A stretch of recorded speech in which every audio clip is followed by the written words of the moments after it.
Presiden Ukraina Volodymyr Zelensky mengisyaratkan membuka pintu perdamaian dengan negara tetangganya Rusia.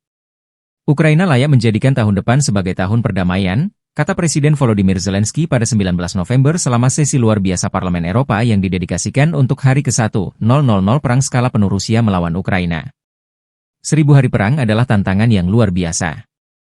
Ukraina layak menjadikan tahun depan sebagai tahun perdamaian, kata Zelensky.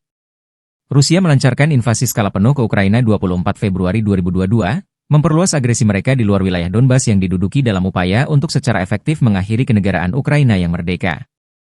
Dalam pidato daringnya, Zelensky berterima kasih kepada para mitra atas dukungan mereka dan mendesak mereka untuk tidak melupakan bahwa kekuatan persatuan Eropa lebih besar daripada Presiden Rusia Vladimir Putin.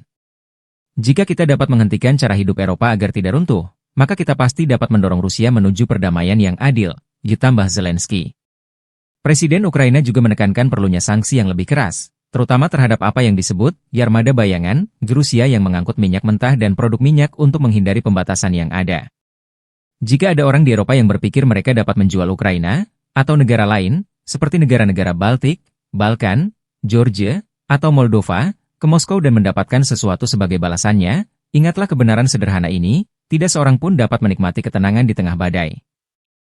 Tonggak sejarah ini terjadi saat Ukraina bersiap menghadapi musim dingin yang sulit dan tidak menentu. Rusia, pada 17 November, meluncurkan salah satu serangan udara terbesarnya terhadap jaringan energi Ukraina, yang mengakibatkan warga sipil tewas dan terluka di berbagai wilayah. Masa depan bantuan militer Amerika Serikat ke Ukraina juga dipertanyakan saat Presiden terpilih Donald Trump bersiap untuk memangku jabatan pada bulan Januari 2025. Sementara itu, ribuan pasukan Rusia dan Korea Utara telah berkumpul di Oblast Kursk, Rusia, bersiap untuk melancarkan serangan balasan terhadap pasukan Ukraina.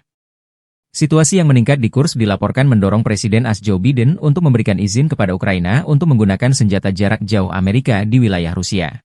Download Tribun X sekarang, menghadirkan lokal menjadi Indonesia.